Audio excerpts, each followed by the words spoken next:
Mehmed I did not fall in battle. He did not lose his throne. He did not watch his empire collapse again. His end was quiet. In many ways, that silence made it more powerful than any dramatic defeat. By the year 1421, the Ottoman Empire looked nothing like the broken state Mehmed had inherited years earlier. Roads were functioning. Taxes were collected without terror. Governors answered to the center.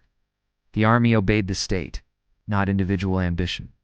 Borders were stable. Authority was respected. For the first time since the disaster after Bayezid's capture, the empire could breathe. This was not an accident.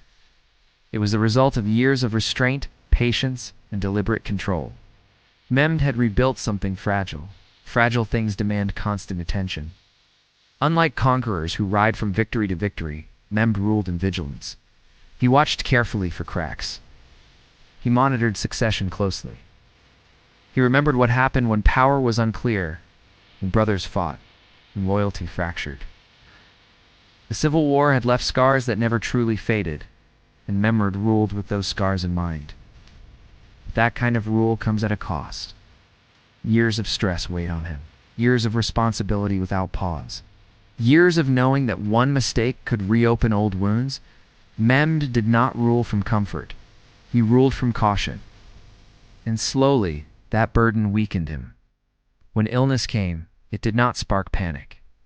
There were no sudden purges, no emergency declarations, no frantic arrests of rivals. The system Mehmed had built held steady even as he faded. That alone tells us something remarkable.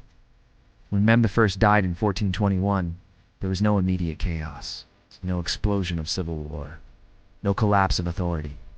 His son inherited a functioning state, not a battlefield, an empire that obeyed rules, not rumors, something Bayezid could never pass on. And that may have been Mehmed's greatest victory.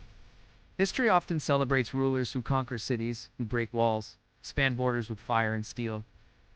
Mehmed I did not leave behind dramatic conquests that reshaped maps overnight. He did not storm legendary capitals.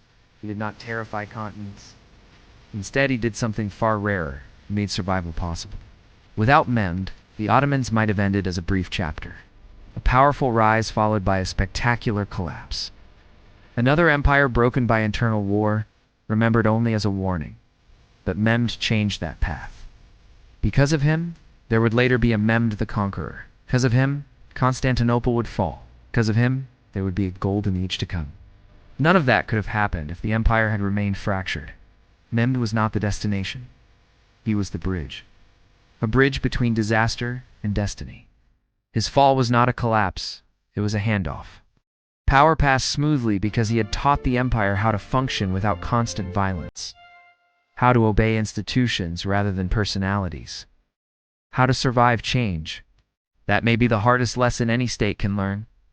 When Mehmed died, the empire did not mourn loudly. It continued. That was his legacy. And that leaves us with a question history rarely asks. Is the greatest ruler the one who expands an empire, or the one who saves it when no one else can? Is power proven by conquest, or by restraint? Mehmed I never chased legend, and because of that, he made legends possible. If this story changed how you see power, comment below what you think makes a true leader. And share this with someone who believes history is only written by conquerors.